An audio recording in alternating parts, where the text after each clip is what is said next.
did you get from phase one of the signing of that trade deal this week, both from perhaps a business confidence perspective or on a more fundamental level, a supply chain resolution? I think it was indisputably a good and important step. It absolutely adds stability. It creates a foundation for additional progress. It adds to business confidence. So we were definitely very happy to see it and supportive of it. And I think we should all want to see continued progress made by the two governments together. You were talking about a real threat of a technology Cold War. What does that look like to you? Well, I think that a phase one trade deal doesn't necessarily put to rest all of the other technology issues that have become part of the geopolitical landscape, if you will, between the United States and China. These are not just the two largest economies in the world, they're the two economies that have the strongest tech sectors. Both governments are very focused on the national security implications of technology products. Obviously, the 5G conversation has in part become a conversation around national security, about economic security. And I don't think that is going to change because of a phase one trade deal.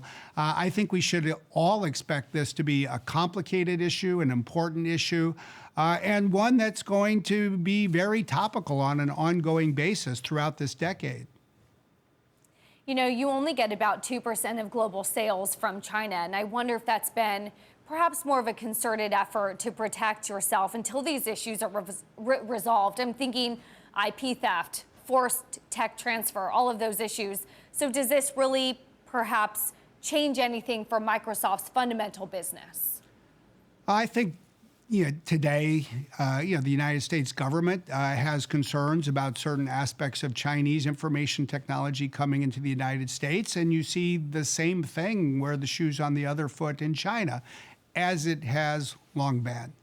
I don't really think that's going to change anytime soon.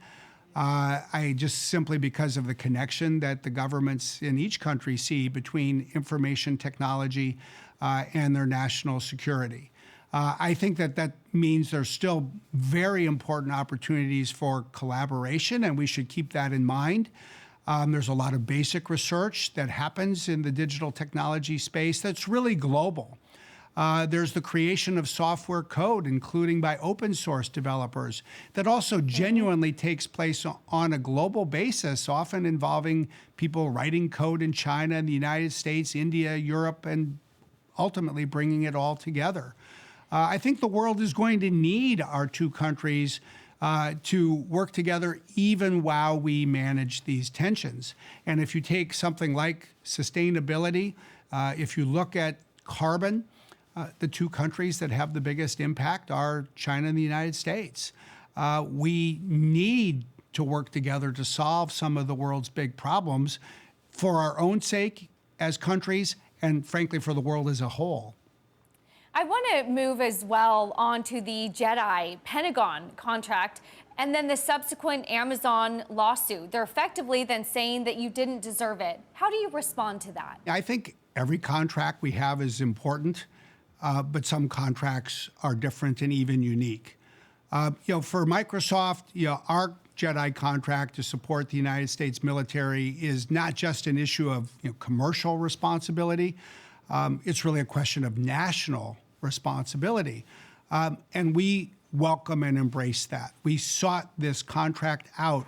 And one of the reasons we did is we recognized not only that cloud technology would become vital for the nation's defense, but we knew that we had the wherewithal to build a better product.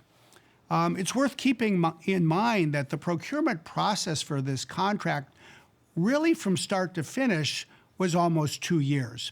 And one thing that we did was put more engineers on it and focus on constantly improving our product to meet what we knew would be the Defense Department's needs.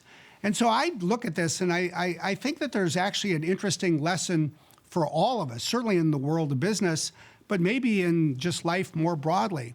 First of all, never assume that you're so far ahead that you can't lose. Never conclude that you're so far behind that you can't catch up. Every day, We focus not just on catching up, but leading.